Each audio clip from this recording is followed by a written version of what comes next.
Way back during the development of the original Resident Evil, the idea for a prequel came about thanks to the announcement of the 64DD peripheral for the Nintendo 64. This one little disk drive was promising to allow the N64 to make use of more data storage, allow for persistent world design, and a bunch of other things that were fairly impressive additions for the system. The 64DD would eventually release and be a total flop sales-wise, only selling around 15,000 units globally. And even though the 64DD had pretty much failed, the team at Capcom really loved the ideas that they had had for that prequel. So they started developing what they called Resident Evil 0 as a cartridge-based game for the N64 in mid-1998. The game was originally planned to release in July of 2000, but as it neared its completion, it became apparent to the designers that Resident Evil 0 would not be able to fit on a single N64 cartridge. As you can imagine, this put a pretty big wrench in development for a while. But after Capcom and Nintendo signed that little GameCube exclusive RE deal of theirs, development of Zero was shifted over to the GameCube, with the original concept and story being carried over. Along with this transition came a sizable delay in the game's release, as the team wanted to make sure that they upgraded all the models and environments to make full use of the GameCube's capabilities. Aside from that though, development moved along at a solid pace from this point on, and the game would eventually be released to the world in November of 2002. Resident Evil 0 would then go on to establish itself as one of the most divisive titles in the franchise, with it becoming one of those games that if you've played it, you definitely have a strong opinion on it. So with RE0 having the longest development cycle of any game in the franchise to this point, would it come out feeling like the most polished and enjoyable game in the series so far, or would its development woes end up taking too much of a toll on the final product? Well, let's talk about it. But before getting too far into the video, I should mention that this is the 9th in a series of videos where I'm playing and reviewing every game in the Resident Evil franchise.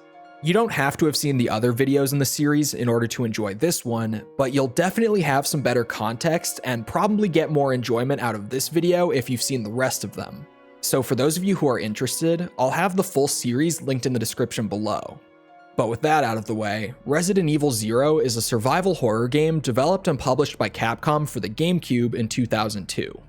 As I mentioned at the start, the game is a prequel to the original Resident Evil, and covers the experience of the STARS Bravo team before they went missing. In RE0, we play primarily as technically returning character, but technically seen for the first time character Rebecca Chambers, the rookie from Bravo team who we met as Chris during the events of RE1. Along with her, there's also her new and very unlikely partner, Billy Cohen. Billy is an entirely new character to the series, and when we meet him, he's just managed to escape from a law enforcement transport that was bringing him to his execution. See, we learn very early on that Billy is on death row for having killed as many as 26 people. So like I said, he's a very unlikely partner. But if you've seen the sort of horrific events that tend to happen in the Resident Evil universe, you can probably imagine how Rebecca came to the conclusion that the two of them need to work together for now. Those of you who saw last week's video on the Resident Evil remake might remember me saying that it was one of the best looking games on the GameCube. But then while I was late into the editing process for it, I started playing through 0 again and realized that I was wrong. Resident Evil 0, in my opinion, is the best looking game on the GameCube. Every single thing that I praised about the RE1 Remake's visual presentation can be applied to RE0, but Zero's environments just have so much more love put into them. Not that Remake's backgrounds didn't already have a ton of love put into them, but the level of detail in some of these backgrounds is actually just staggering for the time this game was released. Especially during the section of the game that takes place on a moving train, where you can see things like the arms of dead bodies swaying with the motion of the train, or pots and pans on the kitchen counters doing pretty much the same thing. While some of Resident Evil Remake's backgrounds were actually video files instead of still images so that they could add these sorts of details, it genuinely feels like more than half of Zero's backgrounds are using video files.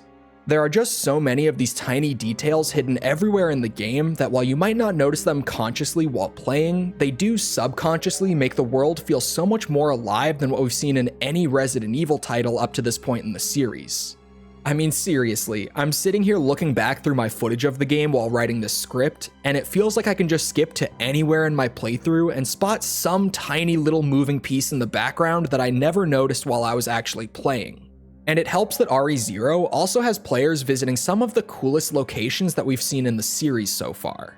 The game famously opens with a section on a moving train, but I feel like people don't talk enough about how awesome some areas like the Umbrella training facility are, or even the underground water treatment plant. And hell, I never hear anyone talk about how cool it is that we get an extended revisit to the factory from RE2 here. So not only does Zero have some of the best looking pre-rendered backgrounds you're likely to ever come across, but they're also put to use in some of the most interesting locations that we've seen from the series so far. So yeah, overall, RE0 absolutely nails its presentation. That's enough drooling over pre-rendered backgrounds for one video though, so let's get into the real meat of Resident Evil 0. This is yet another classic-era Resident Evil game, with players using tank controls to navigate through the game's environments to fight zombies, solve puzzles, and escape from the nightmare that Rebecca and Billy have found themselves in. And the first thing that's worth mentioning is that this game and the RE1 remake were in development at the same time, so not all of the awesome additions of that game found their way into Zero. Things like defense items and the completion tracker on the map were unfortunately left behind, but thankfully, the tactical reload has made its way over. This was an awesome addition and remake that I actually forgot to mention in last week's video, where players can now manually reload their weapon by pressing the aim and run buttons at the same time. This makes manual reloads feel a lot smoother, as players no longer need to open up their inventory and combine their ammo with their weapon to reload. Not to mention, it just looks really cool to drop an enemy and then immediately reload your gun. It's unfortunate that other quality of life additions from Remake didn't get added into Zero as well, but I can definitely live with the fact that the tactical reload is the one thing that made its way over. But if you think that means that we won't be talking about any major gameplay changes in this video, you couldn't be much more wrong. Resident Evil 0 makes some of the craziest and most transformative changes to the classic Resident Evil formula that we've seen even to this day more than 20 years later. That might sound like I'm exaggerating a bit, but let's just start with the first thing I have written down here. There are no item boxes in RE0. In every Resident Evil game up to this point, the item box is how you manage your inventory space. If you need to make room for other items throughout your journey, you need to visit one of these item boxes and store some of what you're currently carrying to make room for those new items. But in Resident Evil 0, these have been removed from the gameplay loop entirely. In place of item boxes, we now have just tossing your unwanted items on the ground. No, seriously, if you don't want an item anymore or just need to make room for something else real quick, simply open up your inventory and drop something on the floor to create some space. And thanks to the higher memory capabilities of the GameCube, the game will be able to store the locations of every item you left behind. So if you ever need to go back and grab an item again after you dropped it, you just walk back to wherever you put it down and pick it back up. Now, if you haven't played the game for yourself before, you're probably sitting there going, "But Chol, that sounds like an absolute nightmare. How could I possibly keep track of all the items that I've left behind?" Well, dear viewer, that's where we get to one of the major changes that they've made to the map with this game. Whenever you leave an item behind, it will be marked on your map with a little dot, and you can then open a submenu within the map that will tell you exactly what item every dot on the map is. So as long as you have a decent grasp of the layout of the area you're in, figuring out where you left your items is actually pretty easy. As far as how I feel about the item box removal overall, well, I'm not the biggest fan of it, but I also don't hate it as much as a lot of fans do. I can appreciate that Capcom was trying to meaningfully shake up the classic RE gameplay loop that they felt would be getting stale for players by now, and that leaving items on the ground and having the game store where you left it is a fun idea that allows for them to also flex the power of the GameCube in the process. But in practice, I find that it has a tendency to really hurt the pacing here in Zero. There were numerous moments during my recent playthrough where I would end up saying something like, "Oh, I remember that there's a boss fight coming up soon, so I should probably go and find my Magnum before I continue forward."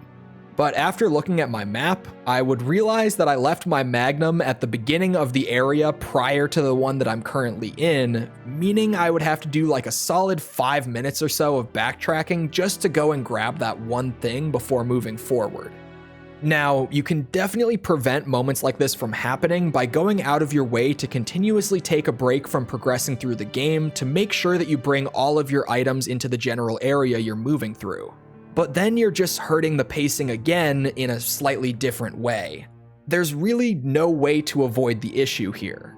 And while I honestly enjoy the novelty of removing item boxes from the formula, I still find myself frustrated by those moments where progression just grinds to a halt as a result of it. It could have been really nice if they had all of the players' items that they left behind carry forward to the start of a new area whenever you got there. I guess it probably would have been hard to find a way to do that in-universe without breaking the player's sense of immersion, but man, it would have gone such a long way in cutting down on the extensive backtracking that this removal introduces. But if you think that's the only massive change here, well, buckle up because this video is only getting crazier from this point on. I mentioned earlier that Rebecca teams up with escaped convict Billy Cohen in this game, but what I didn't mention yet is just how central to the core gameplay this partnership actually is. Resident Evil 0 also wanted to shake things up by introducing a partner system. So for the majority of your time here in 0, you'll be able to play as either Rebecca or Billy, with the designers giving players the ability to swap between them in real time with the press of a single button. It doesn't matter if they're in different rooms on the opposite ends of the map either. Just press that button and you'll immediately switch over to playing as the other character. These two have a handful of gameplay differences that make them better or worse than each other for certain scenarios. Billy has way more maximum health than Rebecca does, making him the much better character for difficult combat encounters. But the downside to this is that Billy doesn't know how to combine herbs, so if you want to make the most out of the healing items you come across, you'll still need to use Rebecca to mix those herbs for him. And that brings us to the topic of the inventory management in RE0. Both characters have their own individual inventory in this game, with both of them only having 6 item slots apiece. This means that they have considerably less inventory space than most classic Resident Evil characters, and along with the fact that item boxes are now gone here, this leads to some pretty intense inventory management. Some of you might think, okay, so they might have less space than normal individually, but they still have a combined 12 slots, right?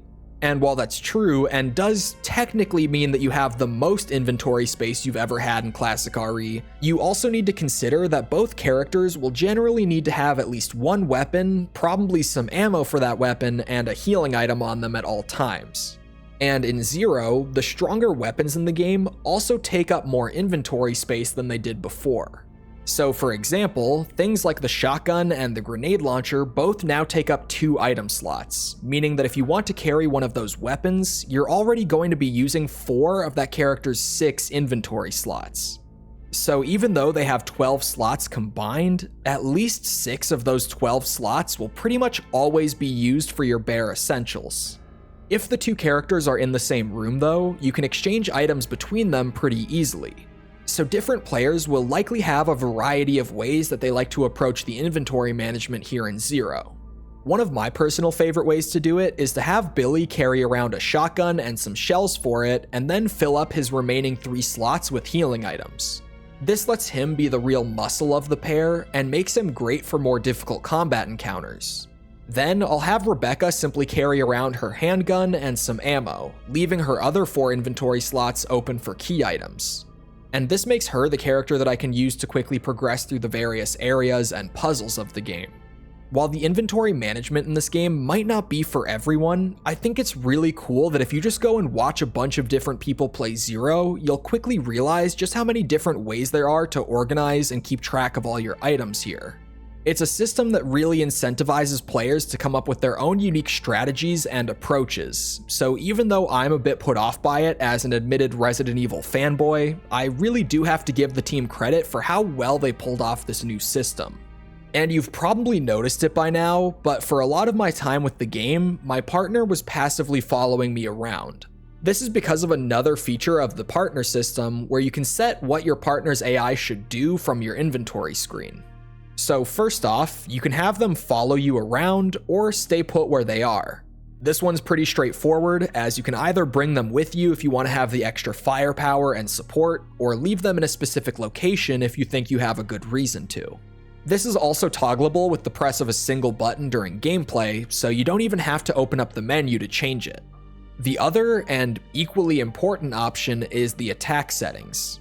By default, your partner will attack any enemy near them automatically. This might sound great to a lot of you watching, but I'm sure at least a couple of you just went, but wouldn't that potentially waste a ton of ammo? And yeah, you'd be absolutely right. The last thing that I want in my survival horror game is an AI that will just automatically burn through my ammo without me explicitly telling it to do so. So I personally find that the best approach with the partner AI is to keep them with you for the majority of the game unless there's some specific moment where you want to leave them behind, and have them set to not attack the enemies automatically. This is still a classic RE game, so aside from rooms that have a ton of enemies packed into them, you'll never really need to have two characters shooting at once. And in those edge cases where you do need to output some more damage, you can simply turn on the AI's attack mode to get through that specific room, and then turn it off again once you're done. And let me tell you guys, playing like this really allows you to stock up on ammo here in Zero. The game is balanced around the idea of you having two people shooting and giving you barely enough ammo to get by with that, so if you use the strategy that I use, you can end up with a shit ton of handgun ammo near the end of the game like this. This is another new system where everyone is going to have their own strategy that they prefer. So if you've played the game for yourself or seen other people play it in the past, there's a pretty good chance that you don't even agree with my approach on this. But again, that's where I have to give a lot of credit to Capcom, because the partner system really does offer a ton of variety, and everyone is going to develop their own personal strategies with it when they play the game for themselves. And a nice bonus with this new partner system are some really interesting puzzles. As you might imagine, there are a bunch of puzzles in this game that require you to make use of both characters in order to solve them, and these feel really fresh for the series. Some of them can be real brain busters too, and there were even a couple that I got stuck on for a few minutes or so during my recent playthrough, which pretty much never happens to me in Resident Evil games. Again, this probably won't be for everyone, but I personally really like a good puzzle, so I love this evolution of the formula. And piggybacking off of that, there are a few sections of the game where Rebecca and Billy will be separated, but will have something like a dumbwaiter to transfer items between them. I honestly think that these are my favorite parts of the game, as you get to use one character to progress through a smaller, more self-contained area until you find a key item that the other character needs to continue to make progress through their own. You'll repeat this process a handful of times, swapping between them to continue progressing until you finally find a way to reunite them and move forward again. There's just something really satisfying about bouncing back and forth between them until they eventually end up coming together at the end to complete the area. And it certainly helps for old school fans like myself that when these two are separated like this, the general gameplay feels a lot more in line with something like the PS1 trilogy. Last but not least on my list of gameplay topics here, there's the main thing that comes to mind immediately for me whenever Resident Evil Zero gets brought up. And that's that this game is ridiculously hard. I mentioned in the previous video in the series that I would say that the three contenders for the hardest game in the Resident Evil franchise would be Code Veronica, the RE1 remake, and RE0. But now that we're actually here and talking about Zero, I can tell you that if I were the one telling you which one is the hardest, which I guess I am since I'm the one making the videos here, I would say that Zero is easily the hardest of the bunch. I've already mentioned things like how intense the inventory management is, but the combat encounters in this game are also really difficult. The game throws a lot of tough enemies at you here, since it's balanced around the idea of having two characters to control this time instead of just one. But when you play those sections where the two of them are separated, they kind of just still throw a ton of enemies at you anyway. There are also a ton of new enemy types here that are incredibly lethal, like the absolute bastards that are the Leechmen. These are a literal mass of T-virus infected leeches that are insanely tanky and also capable of dishing out tons of damage in short amounts of time. They'll kill you really quickly if you're unprepared for them, but pro tip, they're incredibly weak to fire. So as long as you have some Molotovs or a grenade launcher loaded with fire rounds on you, you can attempt to stun lock them and you probably should be fine. Though sometimes they'll tank a little more damage than they normally do, and if you run out of ammo, then you're gonna be really screwed. Zero also has some of the hardest bosses in the series so far. Most of them are fine and honestly pretty par for the course as far as the previous games go, but then you get things like the giant centipede boss that grabs Rebecca when the fight starts, meaning you have to kill the boss quickly enough to prevent Rebecca from dying, because otherwise, you'll be loading back to that last save point if she does get killed by it. Or the giant bat in the church. If you know, you know. So even though a lot of RE fans out there would say that Code Veronica is the hardest game in the series, I would personally argue that Zero is significantly harder. The limited inventory, the need to manage your partner, the sheer difficulty of the combat and the boss fights, it all just comes together to make a challenging RE experience that feels significantly harder than anything that came before it. I mean, this was easily the messiest playthrough that I've done for any of these reviews so far, with me dying at least twice as many times as I normally do, and also saving like 3 times as often since I was so afraid of losing progress. Depending on the kind of player you are, this difficulty will either be satisfying to overcome or incredibly frustrating. And I think it's worth throwing out there that I'm typically an overwhelmingly patient gamer, which might sound like bullshit, but if you've ever been in my streams, which subtle plug by the way, you would know that that's a pretty true statement. Yet, I even find myself getting pretty frustrated while playing RE0. So be warned if you're planning on playing this for the first time, or maybe even just revisiting it after watching this video, it's one of those games that you'll have to be pretty patient with and really take your time with to successfully complete. But that's about it for my thoughts on Zero's gameplay, so let's quickly cover the game's story. I will be dropping some spoilers for the game in this section, so if you want to avoid those, make sure to skip to the timestamp on screen. Okay, so just to rip the band-aid off, Resident Evil Zero's story is weird. As I've mentioned over and over again at this point, this is a prequel to the original Resident Evil, so you could probably guess that it aims to offer some additional explanation as to what led to the events of that game. But this leads to some, let's just say, unexpected results. The first of these being that it introduces some weird continuity issues that, while they don't ruin the original game's story by any means, just feel really weird. The first of these is fairly obvious, that being Rebecca's personality between this game and the original. In Zero, we see Rebecca start out as a total rookie, like this is her first ever mission kind of rookie. But by the end of the game, she's not only killed tens of zombies, hunters, and leechmen, but also downed a tyrant single-handedly and worked together with Billy to defeat a giant queen leech monster. This then brings us to the events of the original, which takes place only a few hours after the events of Zero, where she once again feels totally helpless and inexperienced. I mean, seriously, she goes from everything she achieved in the events of Zero to needing Chris Redfield to save her from a single hunter only a few hours later.